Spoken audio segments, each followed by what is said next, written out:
It's the Locked On Podcast Network, your team every day. This episode is brought to you by HP. Whenever you do your best thinking, the HP Spectre X360 is ready when inspiration strikes. With power save for battery life and focus mode to multitask, you can do your best thinking whenever and wherever it happens. The HP Spectre X360 2-in-1 convertible PC with Windows 10 saves battery life for whenever an idea hits you. HP Spectre X360, a more thoughtful laptop. Hey, what's going on, Clipper people? It is me, William, the Opinion Updike. Oh, and I am Positive Chuck Mockler. And we're your friendly neighborhood Clippers podcast. Yes. A couple of best friends and Clipper credential media folks bringing you Locked On Clippers. 3 days a week in the off season. Yeah. 5 days a week, 7 a.m. in the regular season. We're going to be ramping up to 5 days a week towards the end of this month. But yeah, come hang. We're kind of in a bit of a holding pattern, but Clippers basketball is just around the corner. That is true. So kicking things off today, the third center watch is kind of over. Yes. Thankfully, we have been reporting on this daily. Yeah, I don't think anyone's ever even commented to us about it, but we're bringing you this news. We are. Clippers did make an acquisition. They signed Harry Giles to kind of a prove-it deal. We're going to talk about sort of some pros and cons of that, what the possible outcome could be. And then we got a What Do You Want to Know Wednesday. Yeah. We asked on Twitter for you guys to send us your questions, and you did. Can't wait to get into all of that. And then in segment 2, we're going to talk about some potential Clippers award winners, looking at sort of the season awards. We'll sort of discuss the likelihood of any Clipper winning any award, to be perfectly frank. And this is no disrespect to the Clippers roster, but it's weird to look at when a team that could have some pretty deep playoff potential doesn't have like a runaway at any real one category. Absolutely. And then in shavings, which is just kind of where we wrap up everything else. We haven't talked about it in depth, but Yogi Ferrell was waived over the weekend, which did make the way for the Harry Giles acquisition. Yep. And then also there's a heated debate on Clippers Twitter of Lou Will versus Jamal Crawford. And I got to be honest, everyone wins. Yeah, no one loses this. No one loses. Anyways, all that and more coming up right about now. But first, got to let you know about Rock Auto. They bring you this show. Oh, yeah. They offer an amazing selection, reliably low prices, all the parts your car will ever need. Don't forget to visit rockauto.com and tell them Locked On sent you. You are Locked On Clippers, your daily Los Angeles Clippers podcast, part of the Locked On Podcast Network, your team every day. Okay, so welcome to potentially kind of the start of the end of Third Center Watch. Yeah. What's the sad version of the theme song for Third Center Watch? Bum, bum, bum, bum, Just so sad. Harry Giles comes to the Clippers on a non-guaranteed deal. He's former number 20th pick for the Kings, played for Portland last season, teammates with Luke Kennard in 16-17 at Duke. So that's tight. The fact that this is, you mentioned this in the opening, the fact that this is a non-guaranteed deal makes it seem more like a come to training camp, let's see what's going on.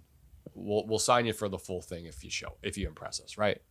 Oh, yeah, absolutely. I mean, honestly, I didn't know fully what to expect from the third center sort of watch. We didn't know what the outcome would be. I think that we knew what we wanted. We knew what we wanted, and he does a little bit fit the mold. I mean, he can theoretically stretch the floor a little bit. Right. He is a little bit more effective at distances of like 10 to 16 feet than Zubats is, and also, he did shoot some threes last season. It's weird. He shot in 2 years with the Kings. He attempted 8 3-pointers. In 2 seasons, granted not full seasons. Last season with the Blazers, he attempted 23. He shot 35%. So it seems like they were maybe trying to do something, trying to stretch his range a little bit more. Yeah. And you think that was a mistake? I don't know. He was just under a replacement level player for the Blazers last season. Yeah. He was minus 0.1. So we're going to add him to Vorp Watch with Winslow and Mann. Definitely. The issue, I mean, like his defense is not very good. Yeah. So he's not coming in to be some kind of stopper, but you can't really argue that DeMarcus Cousins was either. You know what I mean? Like, we haven't really had a lot, and this goes back to me saying that he fits the mold. Like, we haven't really had a defensive-minded third center. I think with Zoo and Serge, I mean, you have some rim deterrence there. You got enough. You got enough, and I think that having a little bit of switchability on defense. He's a decent finisher. It offers a little bit of passing. It's just kind of more of like I just feel like we're looking for a bit of a Swiss Army knife at the 5 for like that third up kind of thing. Yeah, and he is young. He's had some injury. 23. He is young. He's had some injury issues, but I mean he could fill in like the sort of stay ready mold that Patrick Patterson often was asked to fill. For sure, it's going to be interesting. Like at the end of the day, like you said, 23. He's a good passer. The medical staff's going to be tested. Yeah. On this one for the Clips. If it works out, great. If not, okay. To me, this is another sort of low risk, high reward situation. I thought he was an interesting player with the Kings. Never really broke out. Aside from his like rookie, aside from the 18-19 season where he averaged 7. 4 and 2, and he was up and down between G League back here. Like, that's like also the Kings, like rough organization at the time to be a rookie in. Yeah, definitely. And I mean, I think they've struggled with bigs. Willie Cauley-Stein didn't work out. I mean, they've had other sort of issues. So I don't really know. That's franchise to me. It gets a little bit. It's a little bit harder for me to like judge a player on their outcome with that organization. Yeah, but playing with Portland. It's a little surprising that he only averaged like 9 minutes a game. I don't know if they had trouble sort of fitting him into the system. It was interesting that they had him stretch on the floor a little bit more, but yeah, I don't know. It's low risk, high reward. Yeah. This also has to be like, so Isaiah Hartenstein's a guy that we've talked about, and like Lucas Hahn was kind of the first to talk about him. There has to be an issue with how much he wants to be paid because he's still unsigned by anybody. Yeah, which I just think is weird. And maybe we were only, interested in sort of non-guaranteed, and we're looking. Oh, good call. To because this is an interchangeable piece theoretically, right? Like unless it's like unless you have like a Haslam situation where it's like a club legend who's with the team. Yeah, you're swapping out third centers. Yeah, absolutely. And also, I mean, we don't know what the rotation is going to look like at the 5, and the Clippers. There have been some murmurings that there might be interest in pursuing a player who is under contract already for another team. Yes. Either way, welcome to Team Harry Giles. Are you Giles over Gasol? Sure. Yeah. I would say at this phase of their careers, it makes a little bit more sense. I think Zoo could learn more from Gasol. 100%. But I'm not sure how much Gasol wants to be that role for like the Clippers. Yeah, and he was pretty vocal last season about like not being that happy with his role, and I don't know that we could offer him really anything better. More than that, for sure. Let's get to these questions real quick. Got some great ones. Thank y'all for sending these in. I am DJF Music, who I believe called us Getting Harry Giles at one point. He said, with what the Clippers are capable of doing and seeing as how the team is capable of having that charm to rejuvenate careers, hint, hint, would you say that Bledsoe and Winslow could be solid pickups if the same charm that worked on Reggie and Batum works on them, equaling a powerful bench? Yeah, I mean, I would hope so. Look, we talked about Bledsoe in the last episode. Bledsoe's Check it out. Close to there already. Yeah, like, the reclamation issue for Bledsoe is not so much that he can be an effective player. It's like if we get like the best version of Bledsoe, I don't care what happens with Winslow because I mean, he was a starting point guard on the Bucks when they were the best team in the NBA 2 seasons in a row. So I'm like, how much more can we reclaim? So I do agree though, like in terms of rejuvenation, I would say that people are incredibly low on Bledsoe, and I think it's a matter of fit and role, right? But I think that he adds a little bit of versatility and hopefully a little bit more availability than Pat could offer. So I don't know that. I think if Bledsoe ends up being with the starters, I mean, I think career rejuvenated. Yeah, right. Like, I mean, and he started all but like 1 or 2 games last season for the Pels. It's not inconceivable. Not and giving up Pat and Rondo, I mean, it hurts to lose Pat, but like if you're getting a starting level player who is more available, then it's a win. Yeah, right. With Winslow, I'm like, don't be hurt. Play really good defense. Another just low risk, high reward, man. I got to be honest. I don't mean to get too cliche with it, but like that's what the Clippers are going for now. Yeah, like that is a blueprint. And we're not even sure Bledsoe might be starting, which we talked about on last episode. And despite having a team with so many wings, I mean, obviously we're going to be down 1 for the majority of the season this year. Yeah. I thought that we needed more depth at the wing last year in the playoffs. For sure. Granted, we did sustain injuries that didn't right. necessitate that, but yeah, I mean, I think there's definitely spots for both of these guys. Absolutely.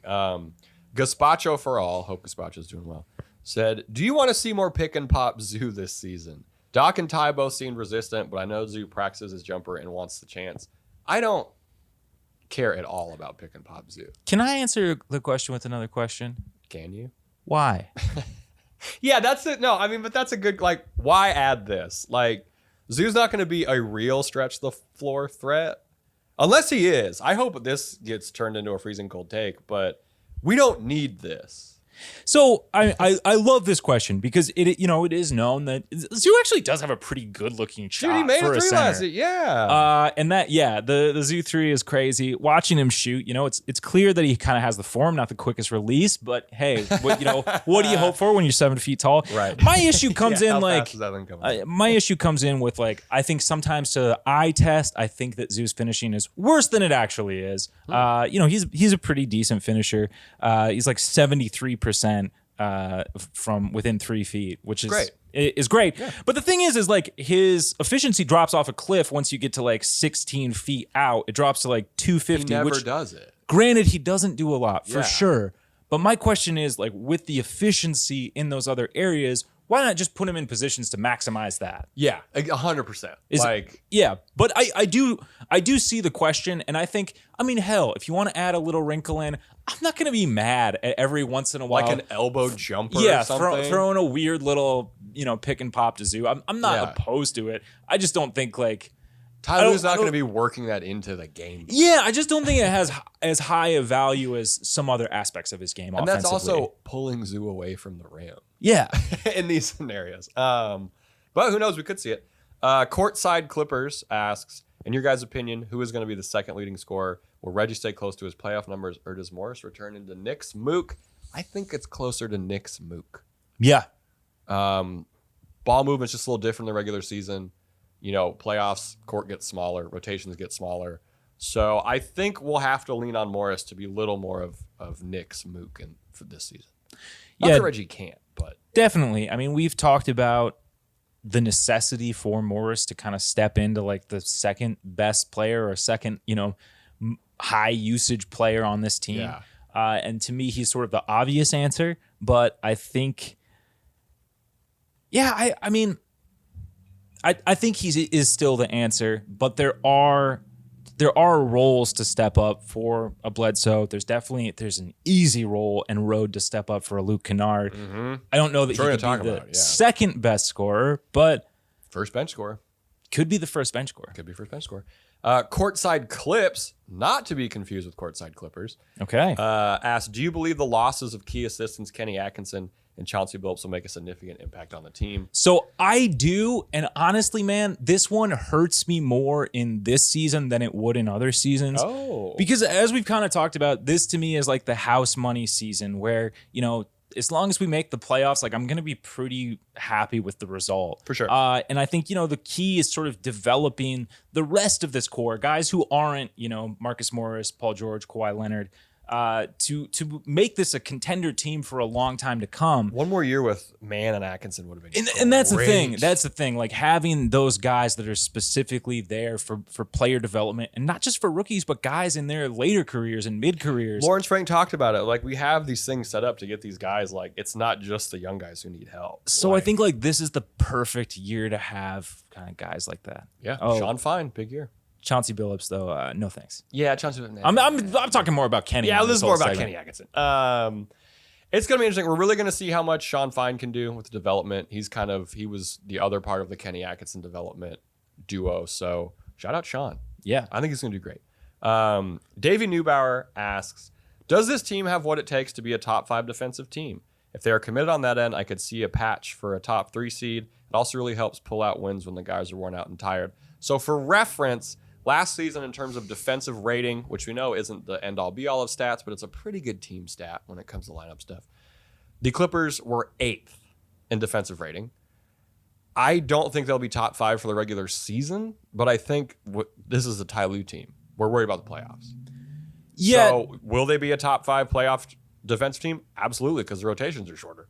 But regular season, I don't think they're worried about it. And I don't mean that like they don't care, but it's a process. Yeah, I mean, I love this question, and I agree with you that it is a process.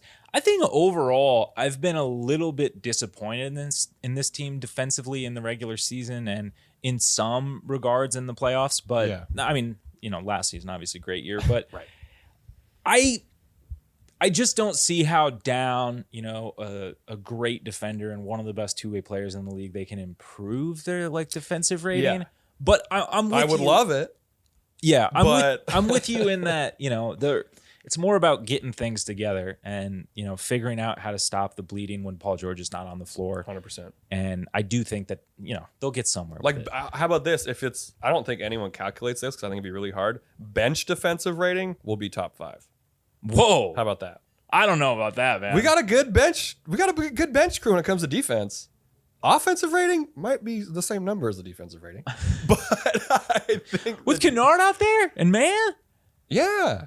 Well, all right, maybe. Coming up, speaking of Kennard, man, we're gonna be talking some Clippers. We're just gonna be talking. We laid out the major awards and kind of looked at what ones the Clippers could win. It's not a lot, but we're gonna get into it. It's fun to think about. But first, we got to give a shout out to Sweat Block. There's few things in life that aren't fun to talk about or do. One of them is sweating too much. Yeah. Even sometimes when you're playing sports, you're like, I'm sweating too much for this sport. Yeah, Like, absolutely. This feels a little weird. Some of you may know someone that has dealt with excessive sweating, and it can be difficult. We know that this isn't the worst problem in the world, very much so, obviously. But in the moment, it can feel like a big deal. Nobody likes to pit out during an important speech, interview, or first date. Heavens forbid. I'd much rather not worry about it. And that's why people use Sweat Block antiperspirant wipes. Sweat Block is stronger and more effective than most clinical antiperspirants. You simply apply it at night before bedtime, go to bed, dream your sweatless dreams. Next morning, you wake up, wash, and go about your day without worrying about sweat, guaranteed. No more pitting out, no more picking your shirts based on what one will hide sweat better. If you or someone you love is dealing with this, you have to check out Sweat Block. Get it today for 20% off at sweatblock.com with promo code LOCKEDON. Or go to Amazon and CVS. And now that you're not sweating, what can I do to kind of just get hyped up on some fantasy sports? Oh, you got to check out Stat Hero for all your fantasy sport needs. Do you know that 85% of people who play daily fantasy sports lose? Is it really that surprising? The game is rigged against you. You're playing against thousands of other lineups, not to mention experts who have more tools and more time. Let's be honest, you don't stand a chance. You don't? So that's why Stat Hero is here. It's the first ever daily fantasy sports book that puts the player in control and winning within reach. Here's how it works. Stat Hero shows you their lineups and dares you to beat them if it's you versus the house in a head-to-head fantasy matchup. You name your stakes, winner take all. You have the advantage. Stat Hero is showing you their lineups ahead of time. No one else does that. You are in total control. Stat Hero is DFS the way it was meant to be, one-on-one. So play Stat Hero now and change the odds. To play, go to stathero.com/lockedon. Sign up for free, and right now you can get 3 times back on your first play. What? They're giving you a 300% match. That's unheard of. Go to stathero.com/lockedon. That's stathero.com/lockedon. Okay, we're talking potential Clippers award winners. We're looking way far ahead That's right. to the end of this upcoming season, That's right. where the Clippers are obviously the number 1 seed. Things have gone great. Kawhi's been back for months at this point. Let's start with the biggest one, MVP. And my question with this is, are Paul George's MVP chances the best chance that any Clipper has of winning a major award at the end of the season?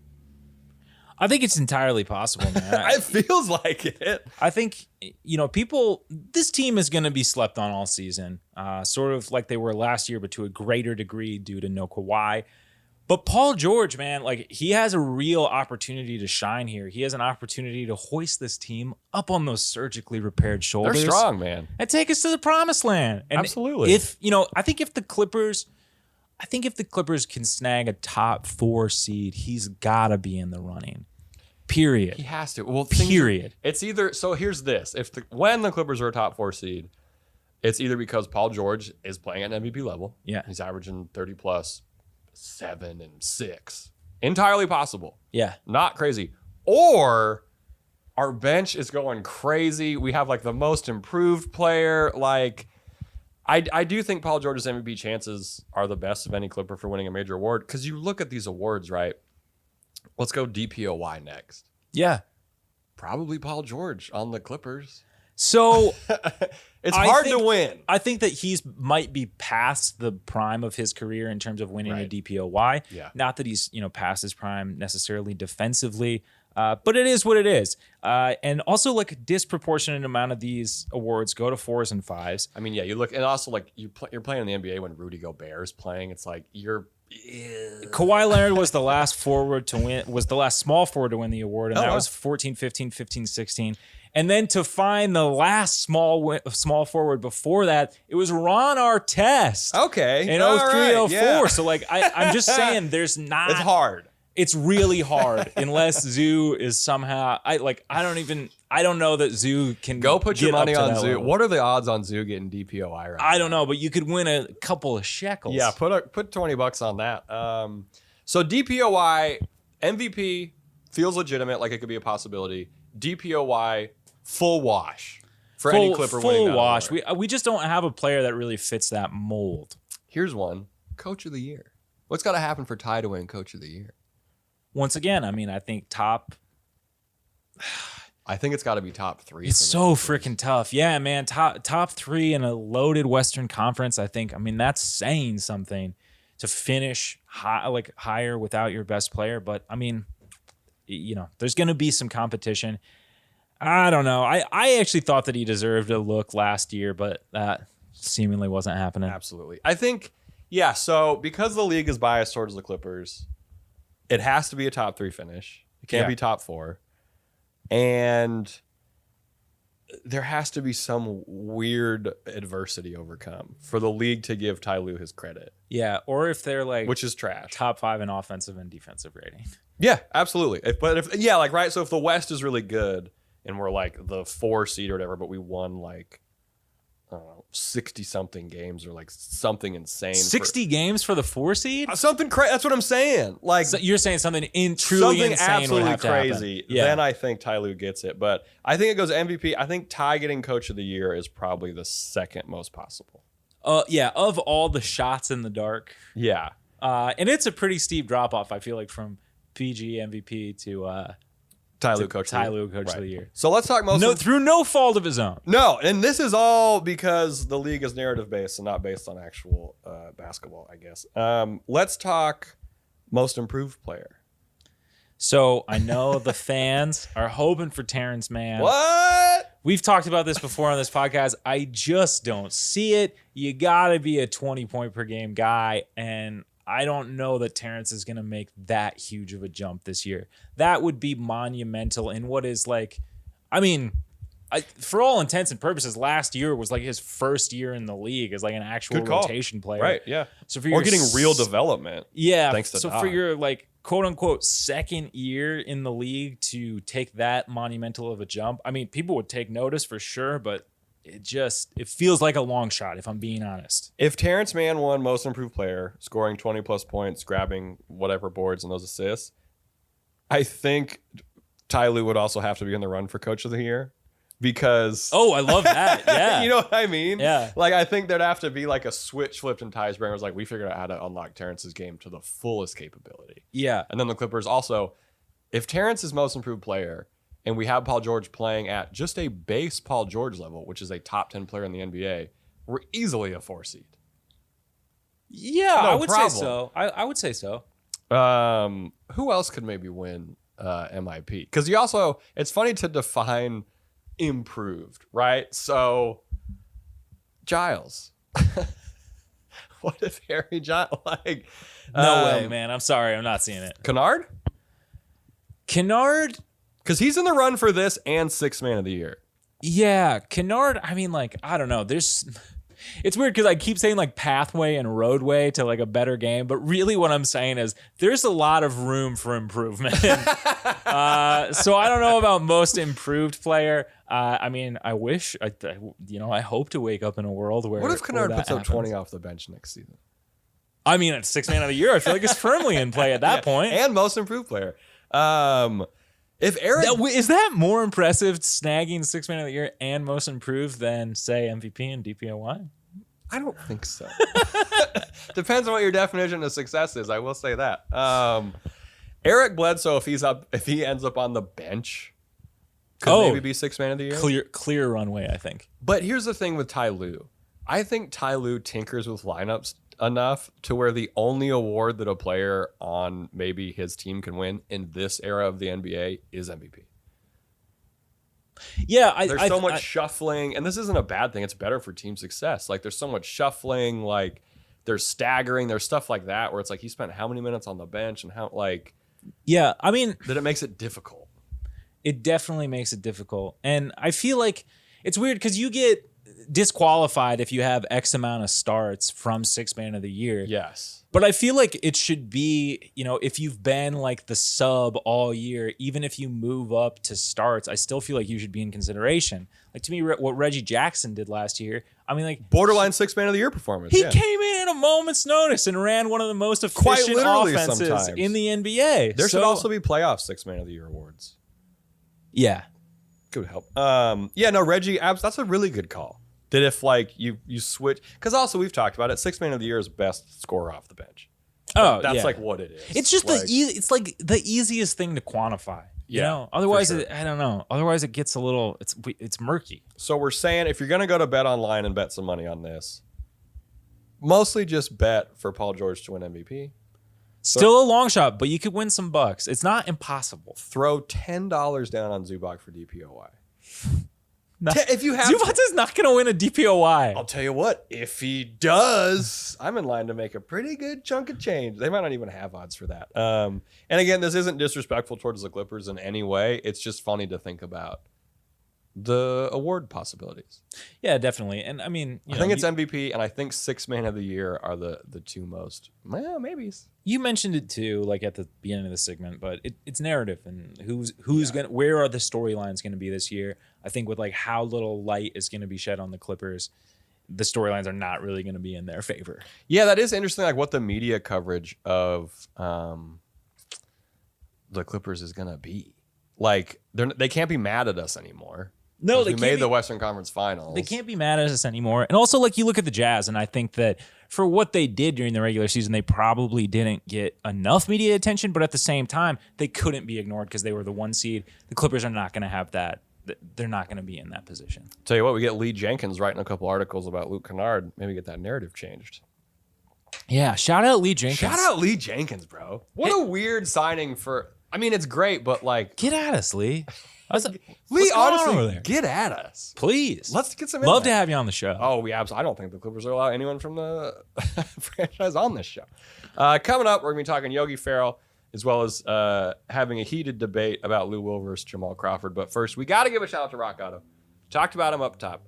But with the ever-increasing number of makes and models of automobiles, it's now impossible for your local chain auto parts store to stock all the parts you need. Why under often pointless or seemingly intimidating questioning like, was that your cleanest shirt? And wait while the person behind the counter orders the parts on their computer, choosing the only brand the warehouse happens to carry. You have computers with access to rockauto.com at home and in your pocket. Rock Auto is a family business serving DIYers for over 20 years. Their prices are reliably low for every customer. They have everything you could need from brake parts, tail lamps, motor oil, and even new carpet. We encourage you to discover your own car part needs. Discover how easy the website is to use. You can see all the parts you need. It's fantastic. Go to rockauto.com right now. See all the parts available for your car or truck. Write Locked On in their How Did You Hear About Us box so they know we sent you. If you use Rock Auto and you say that Locked On Clippers sent us here, and then you also mention something about Third Center Watch, I'll Venmo you $6. Amazing selection, reliably low prices, all of the parts your car will ever need. rockauto.com. Okay, so we're back with shavings, which is where we wrap up sort of everything else. Kicking things off, Yogi Ferrell was waived over the weekend. Bittersweet. I think that we're both in agreement that the greater need on the roster was probably a third center. Yes. There's already so many questions about the guard rotation. Right. Which, we'll see what happens opening night. I mean, Clippers opening night. We don't play on opening night. Yeah, we're just hanging out for a couple days. Shout out to Yogi. It pretty much contributed immediately when he had to come in and play some weird spot minutes. Yeah, great facial hair. Just a good dude. Facial hair. Great celebrations. Great dude. He'll land on a team. He's got to.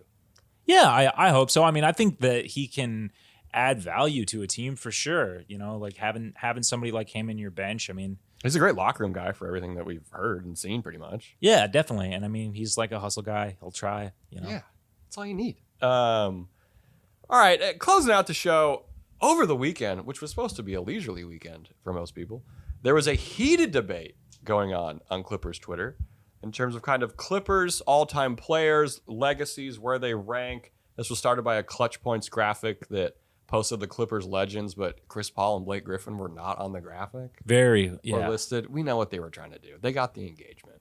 You happy? You happy, Clutch Points? Really? But Lou Will versus Jamal Crawford was getting heated on Clippers Twitter.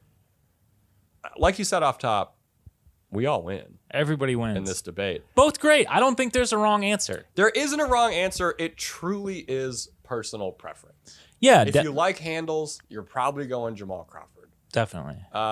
If you like a patented jumper that is seemingly inevitable yet still unstoppable, then you got to go Lou Williams. You probably like Lou Will.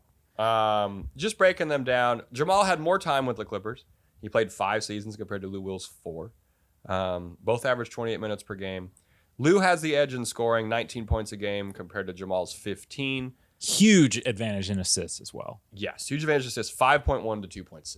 Yeah. Also Lou Williams ran, at the time, the greatest pick and roll in the history of points per possession. Yeah, definitely. And I mean, they both sort of, to some degree, rightfully so, draw criticism for their playoff performances. I think rightfully so is fair. I think with either one of these guys, though, right? Like, rotations are shorter in the playoffs. Mm-hmm. Defenses are a little bit more locked in. You're playing the same team so many times. Doc was also Jamal's coach in the playoffs, which is a big detriment to his overall numbers. And Lou Wills. Yes. So I think that it gets a little bit difficult to sort of replicate that same sort of success. It's just different, man. It's a different game. It is. Even from not that much time separated, really. And there's no way around it. I mean, if I have to pick, I don't want to pick, but gun to my head, I have to pick one of the two. Look, some of it is a personal thing. Some of it is just the expectations of the team versus where he was able to take us.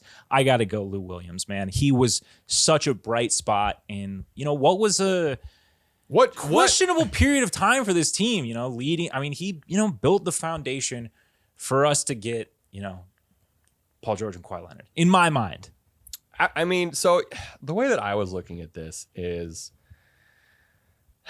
you look at just kind of overall like team success with these guys on the team, right? Like, obviously, Jamal had one more season. Jamal never won less than 51 games with the Clippers during his tenure. Fair enough. He was never on a team that was not good or not projected to be good. He was never on worse than a 50-win team, which is great. Lou Williams was on that 17-18 team that went 42-40, and we needed every single one of his 22.6 points per night. Yeah. I mean, Lou and Trez, we were covering the team during that time. Obviously, we weren't covering the team during Jamal Crawford time, so maybe I have a different lens of it, just seeing it so much more up Close and like how their identity and them and Bev kind of shaped everything. Definitely. Jamal's from Seattle, though. It's fair. So he's the godfather of Seattle basketball. Yeah. He's solely keeping the Seattle scene alive, and they're getting a lot of good hoopers. Not basketball players. No. Shout out to Southland. Shout out Beacon Hill. What used to be Beacon Hill, excuse me. But I think I got to go Lou. Yeah, I mean, look. We all win here, baby. Yeah, it's two of the best Clippers bench players of all time, best bench scorers of all time in league history. And I just love that, as an organization, we were able to maximize these players to get them to that point because, that takes a certain level of trust and it takes, a certain optimization around, around everybody on the roster, clearly not just these guys because they are coming off the bench, but it is a factor. I think that they're both neck and neck to me. Personal reasons, I got to go Lou Will. Yeah, and playoff stuff you mentioned, that's just over-reliance. That's just not necessarily their fault. That's the thing we struggle with, and we talked about this last episode, is that for all the bench success that we have had, right. The bench took a step back this year, and we saw a greater result. And I think that is just it's just highlights sort of how difficult it is to replicate bench success in the playoffs against sometimes 8-man rotations. Yeah, definitely. Of the 8 best players on an NBA team. Yeah. You want to hear a funny anecdote about Jamal Crawford? Yeah. Is that Doc would put Jamal Crawford in when DeAndre was taking free throws in case the other team tipped a rebound back so he could get a 3 off. Love it. That's the don't. Oh God, that's a thing that like your head coach says, and you're like, That's galaxy brain, baby. "You're a genius, Doc." Another great anecdote. Yeah. He's also a partial stake owner in Crawford's, the popular bar and Is fried he? chicken restaurant. No, I was absolutely like, not. I that's just made that up. dope. Shout out Seattle Hoops. Shout out the crossover event. Shout out everybody. Shout out most people in Seattle. Friday's episode. Got a Love Mary Quarantine for you. That's right. A poll of some kind over on Locked On Clips Twitter. Subscribe if you want to come hang. It's a good time. No third center watch, so I guess I got to get some work done during the day or whatever. Yeah. Kind of a bummer. And then, of course, whatever else happens between now and then in Clipperland. Can people review this podcast? Yes, so you can where? review us over on iTunes or the podcast app. It really helps us out if you could, just give us 5 stars if you like what you're hearing. If not, hey, we'd like to know, I suppose. We absolutely would love to know. But it's not the only place you can check out our podcast. You can also listen to us on Google Podcasts, on Amazon Music, on Spotify, on Stitcher, on Deezer. You can always tell your smart speaker to play Locked On Clippers. It works flawlessly. Look, we mentioned it up top, but we are coming at you 3 days a week in the off season. However, at the end of the month, we will be ramping up to our regular 5 days a week at 7 a.m. Pacific. And we would really love to have you listen. We absolutely would. I have been positive, Chuck Mockler. And I am William the Opinion Updike. We appreciate you.